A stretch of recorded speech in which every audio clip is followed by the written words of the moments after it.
Saya Nurlaila Kurniawati. Di sini saya akan menyampaikan tentang pengertian perencanaan program pendidikan. Perencanaan program pendidikan merupakan dasar dari pelaksanaan kegiatan pendidikan dengan melihat masa depan.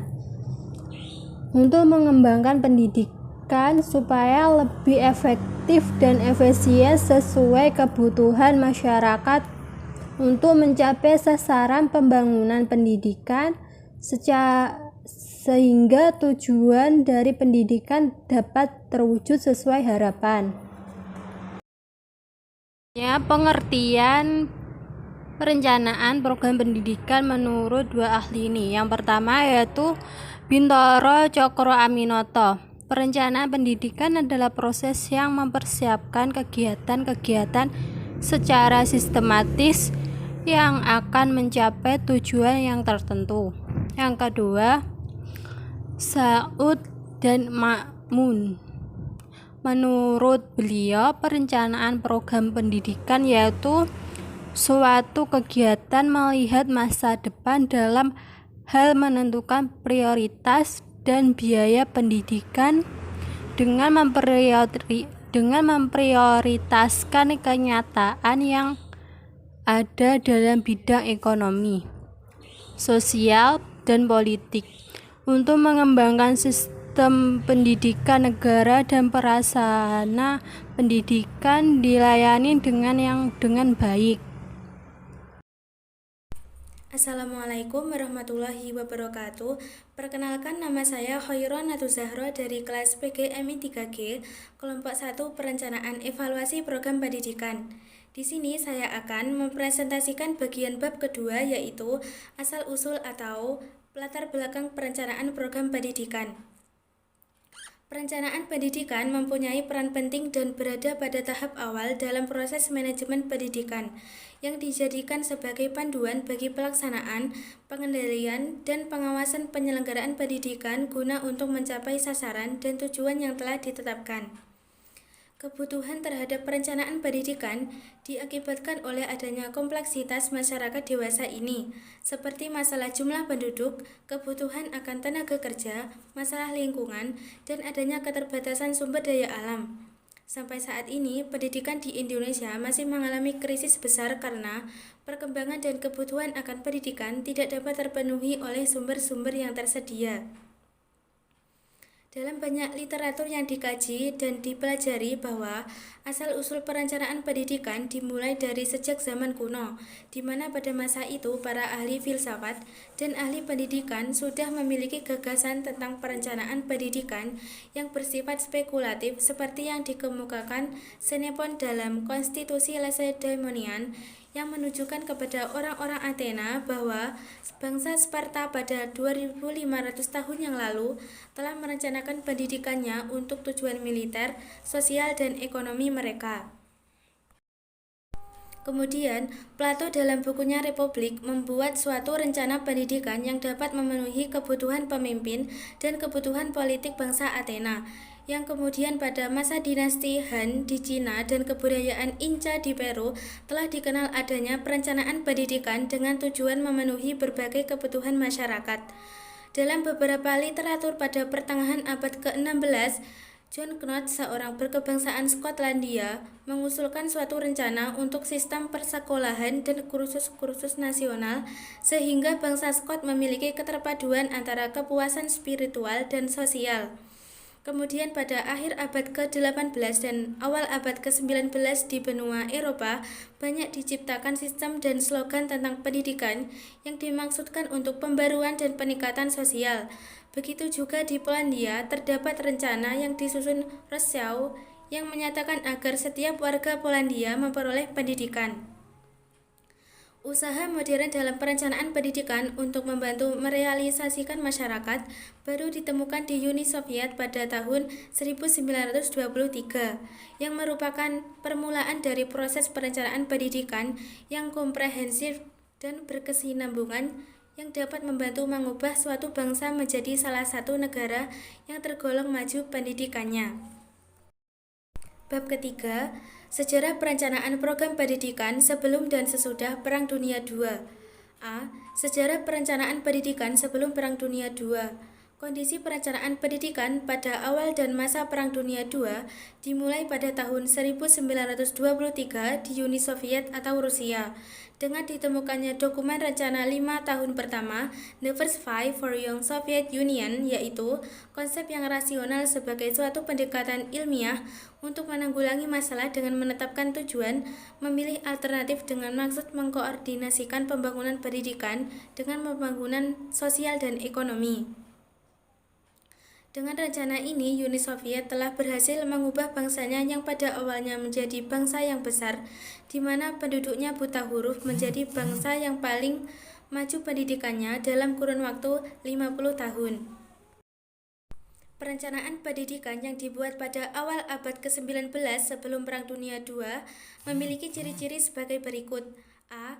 Bersifat jangka pendek, dalam artian direncanakan hanya tahun per tahun. B. Fragmenter.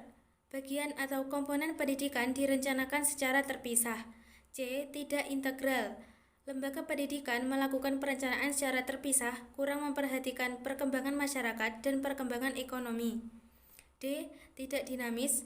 Model perencanaan digunakan tidak fleksibel, kaku, dan sulit untuk disempurnakan atau dikembangkan.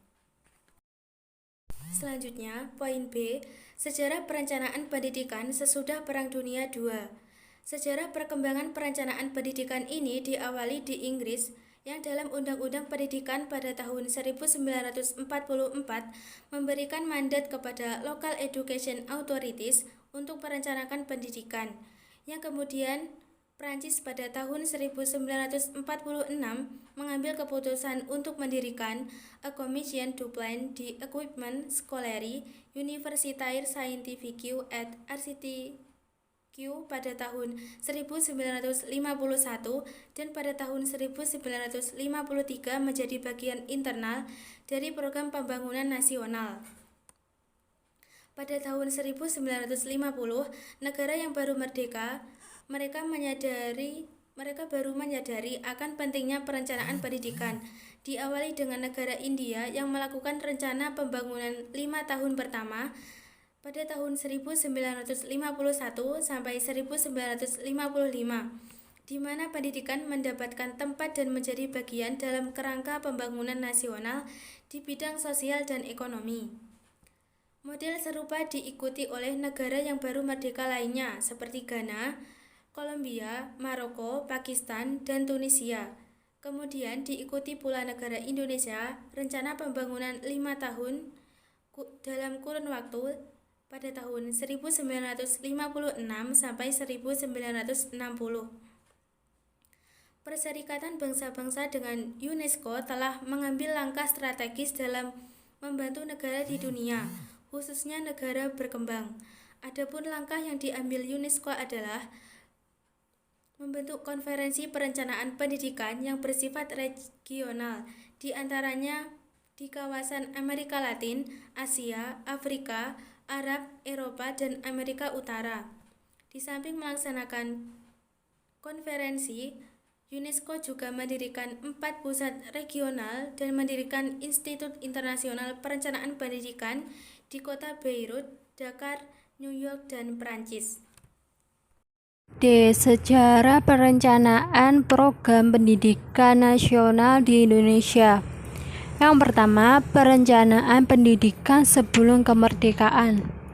Pendidikan pada masa sebelum kemerdekaan ini dibawahi oleh Abedanon. Pendidikan ini yang diutamakan yang seperti bangsawan atau disebut juga pendidikan atlet. Terus pada tahun 1903 Hofstadskolen yang lama di Bandung, Magelang, dan Probolinggo disusun kembali menjadi sekolah-sekolah yang direncanakan untuk menghasilkan pegawai-pegawai pemerintahan dan diberi nama Osvia atau bisa disebut dengan sekolah latihan untuk para penjabat pribumi. yang masa pendidikannya dilaksanakan selama 5 tahun. Tetapi pada tahun 1927, masa pendidikan dikurangi menjadi 3 tahun. Perencanaan pendidikan zaman Orde Lama.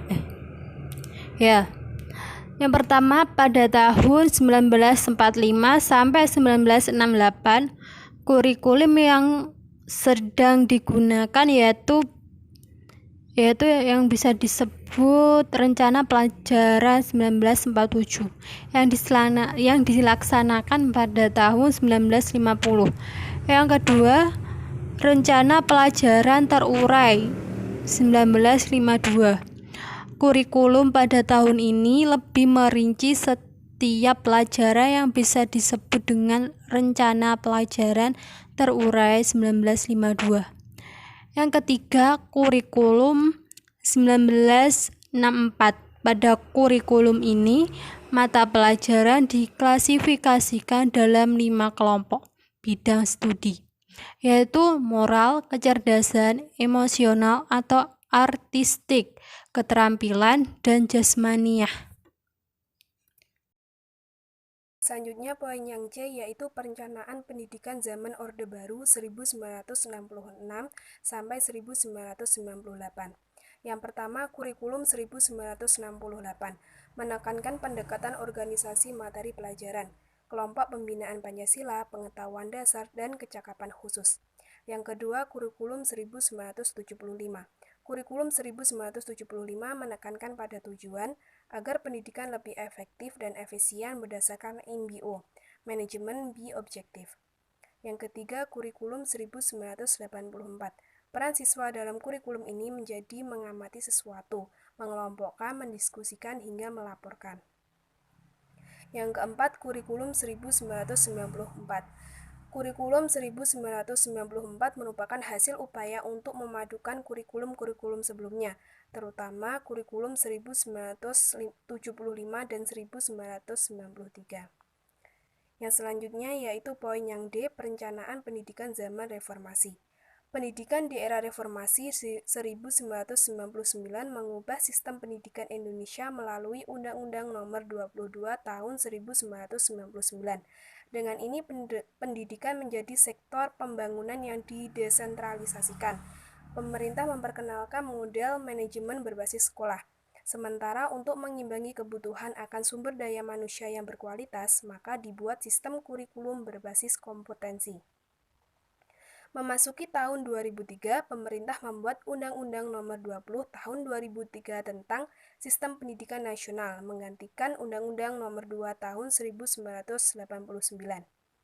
Dan sejak saat itu, pendidikan dipahami sebagai usaha sadar dan terencana untuk mewujudkan suasana belajar dan proses pembelajaran agar peserta didik secara aktif mengembangkan potensi dirinya untuk memiliki kekuatan spiritual keagamaan, pengendalian diri, kepribadian, kecerdasan, akhlak mulia, serta keterampilan yang diperlukan dirinya, masyarakat, bangsa, maupun negara.